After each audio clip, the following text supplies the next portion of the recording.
ഗസയിൽ വെടിനിർത്തൽ ഉണ്ടായതിനു ശേഷം ഇസ്രായേൽ ഗസയിൽ നിർദ്ദയം കൊന്നുതള്ളിയത് 27 മനുഷ്യജീവനുകളെയാണ്.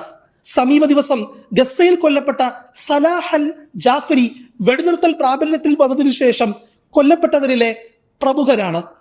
ഇസ്രായേൽ പട്ടാളത്തെ ഉപയോഗിച്ചുകൊണ്ട് മാത്രമല്ല, സയനിസ്റ്റ് പടയെ ഉപയോഗിക്കാതെയും വെടിനിർത്തലിനു ശേഷം ഗസയിൽ ചോര ചിന്താൻ ഇസ്രായേലിന് സാധിക്കുന്നുണ്ട് എന്നതാണ് നിലവിലെ റിപ്പോർട്ടുകൾ സൂചിപ്പിക്കുന്നത്. ഭിന്നിപ്പിച്ചു ഭരിക്കുക എന്ന കൊളോണിയൽ തന്ത്രമാണ് ഇസ്രായേൽ ഗസയിൽ ഇപ്പോൾ പയറ്റുന്നത്.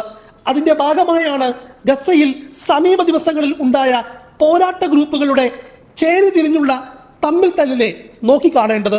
ഉപരോധിക്കപ്പെട്ട ഗസ മുനമ്പിലേക്ക് അടിസ്ഥാന ആവശ്യങ്ങൾ നിറവേറ്റുവാനുള്ള സാധന സാമഗ്രികളുമായി കാത്തു നിൽക്കുന്ന സഹായ ട്രക്കുകളെ റഫ അതിർത്തി കടത്തിവിടുവാൻ വെടിനിർത്തൽ നിലവിൽ വന്നിട്ടും ഇസ്രായേൽ ഒരുക്കമല്ല. 3 മാസത്തേക്ക് ഗസയിലേക്ക് വിതരണം ചെയ്യാനുള്ള ഭക്ഷ്യവസ്തുക്കൾ തങ്ങളുടെ കൈവശം ഉണ്ടായിട്ടും ഇസ്രായേൽ അനുമതി നിഷേധിച്ചതിനാൽ ഗസയിലേക്ക് എത്തിക്കാൻ സാധിച്ചില്ലെന്ന് വ്യക്തമാക്കുകയാണ് ഐക്യരാഷ്ട്രസഭയുടെ UN ഏജൻസീസ് ഫോർ ഫലസ്തീൻ റെഫ്യൂജീസ്. ലോക ഭക്ഷ്യദിനമായ ഒക്ടോബർ 16 പോലും ഭക്ഷ്യവസ്തുക്കൾ ഗസയിൽ എത്തുന്നതിനുള്ള നിയന്ത്രണങ്ങളെ ഇസ്രായേൽ മയപ്പെടുത്തിയില്ല. വെടിനിർത്തൽ കരാർ പ്രകാരം ഏകദേശം 600 മാനുഷിക സഹായ ട്രക്കുകൾ ഗസയിലേക്ക് കടത്തിവിടണം എന്നാണ് വ്യവസ്ഥ. എന്നാൽ സമീപ ദിവസം വരെ ഇസ്രായേൽ 600 ട്രക്കുകൾ എന്നതിനെ 300 ട്രക്കുകളായി വെട്ടിച്ചുരുക്കുകയാണ് ഉണ്ടായത്. ഗസയിൽ കൊടും ക്ഷാമം നേരിടുന്ന ഘട്ടത്തിലാണ് ഇസ്രായേലിന്റെ പ്രസ്തുത നടപടി. ഐക്യരാഷ്ട്രസഭയുടെ മുഖ്യ മനുഷ്യാവകാശ വക്താവ് ഇസ്രായേലിനോട് അടിസ്ഥാന മാനുഷിക വസ്തുക്കൾ എത്തിക്കാൻ കൂടുതൽ അതിർത്തി ചെക്ക് പോസ്റ്റുകൾ തുറക്കാൻ ആവശ്യപ്പെട്ടുവെങ്കിലും ഇസ്രായേൽ വഴങ്ങില്ല എന്നതാണ് യാഥാർത്ഥ്യം. ഐക്യരാഷ്ട്രസഭയുടെ ദുരിതാശ്വാസ ഏജൻസിയായ United Nations relief and works ഏജൻസിക്ക് നിലവിൽ വലിയ തോതിലുള്ള നിയന്ത്രണങ്ങളാണ് ഇസ്രായേലിന്റെ ഭാഗത്തു നിന്നും ഉണ്ടാകുന്നത്.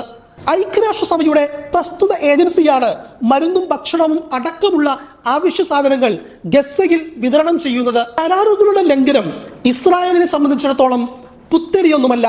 1948 ഇസ്രായേൽ പിറന്നു വീണത് തന്നെ അന്താരാഷ്ട്ര മര്യാദകളെയും നിയമങ്ങളെയും നോക്കുകുത്തിയായിക്കൊണ്ടായിരുന്നുവല്ലോ. 1993 ഓസ്ലോ ഉടമ്പടി മുതൽ ഓപ്പറേഷൻ അൽ അക്സ ഫ്ലഡിനെ തുടർന്നുണ്ടായ താൽക്കാലിക വെടിനിർത്തൽ വരെ ഏകപക്ഷീയമായ കരാർ ലംഘനങ്ങൾ നടത്തിയ സിയോണിസ്റ്റ് രാഷ്ട്രം നിലവിലെ ദീർഘകാല വെടിനിർത്തൽ കരാറിനെ എങ്ങനെയാണ് സമീപിക്കുക എന്നറിയണമെങ്കിൽ ഇസ്രായേലിന്റെ ചരിത്ര വർത്തമാനങ്ങളിലേക്ക് വെറുതെ ഒന്ന് കണ്ണുപായിച്ചാൽ മതിയാകും.